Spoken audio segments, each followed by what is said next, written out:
Magandang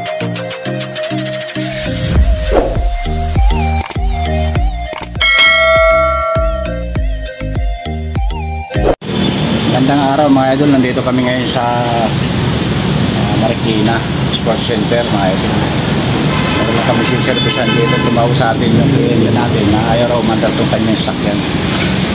Ayan, tingnan natin mga idol. Ito mga idol, nandito kami sa Marikina. Ito is Toyota Revo to. Ayaw umandar to dito sa parking area. Medyo madilim lang mga idol.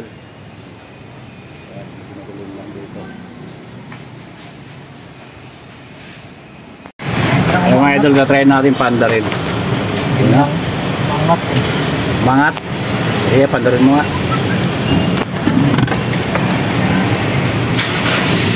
Yun. Mandar na mga idol, ayan o. Ang naging problema pala mga idol, siniklan namin yung ano. Patay mo na muna.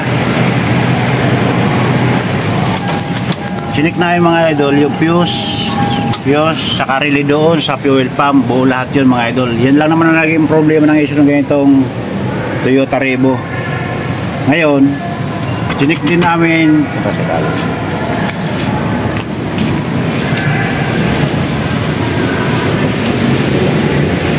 sinik namin lahat yung mga electrical mga idol, okay naman lahat, fuse, relay, fuse to. Ito mangyari mga idol, yan, nasa ilalim kami mga idol. Yung socket dun sa, ayan, yung socket dyan sa papuntang fuel pump, tinanggal lang na kasama ko yan. Ayan. Tinanggal lang.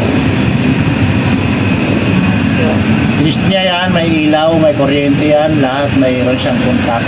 Good. Good yan, good. Yan. Okay. Good yan mga idol, yung lahat ng koneksyon. Ang problema nito mga idol, yan, yung problema nito mga idol, kasi pag inon mo yung susi, nakakatuwa nga ito mga idol eh. Nakikita nyo ba itong gauge temperature na ay gauge ng fuel? Yan. Pag inon mo yung susi mga idol, ay pag inon ko yan on, hindi man lang gumagalaw. Anong nangyari ito mga idol, kinapos ng gasolina to. Yan, kinapos ng gasolina to. Kaya nagpabili ako ulit ng gasolina kasi iuwi to sa bahay nila, baka hindi umabot. Ang nangyari nito, nag-lost communication din at saka yung fuel gauge hindi man lang umangat. Ayan o. Ibig sabihin, yung pundo niya, nagamit niya na. Okay, Abdul. Ayan mga idol, paanda rin natin. Ayan o. Hindi man lang umangat o. Yung gauge. Umangat ka, konti lang. Konti lang. Kaya nasisira kasi minsan yung fuel pump pag yung kulang palagi sa gasolina. Ayan. Mandar na. Hindi mo lang umangat eh. Oh, konti-konti umangat. Pero may punto na yan. Oo, natuloy yan. Yan, aabot na kayo niyan. Ayan. Ay, sabi ni Chris, mamaya na lang sa punta sa inyo. Wala pang sinasabi eh. Finish ko eh. Wala akong natawagan. Wala rin akong, hindi na makakontakt. Wala akong load. Okay. Ha? Electrical lang naging problema nito. Yung connection ng electrical. Babayaran ko na doon. Ayan mga idol. Oo, dalawa. Yung sa'yo, bayaran ko na rin.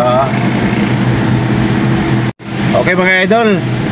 Ang naging problema lang nitong Toyota Revo, nag-overnight siya rito sa parking area ng Marikina Sports Center.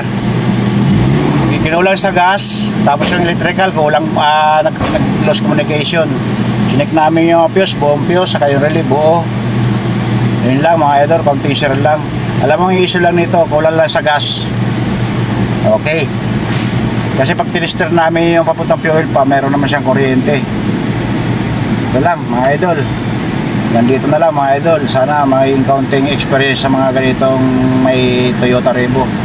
Huwag patayuan ng gas. Okay, bye bye.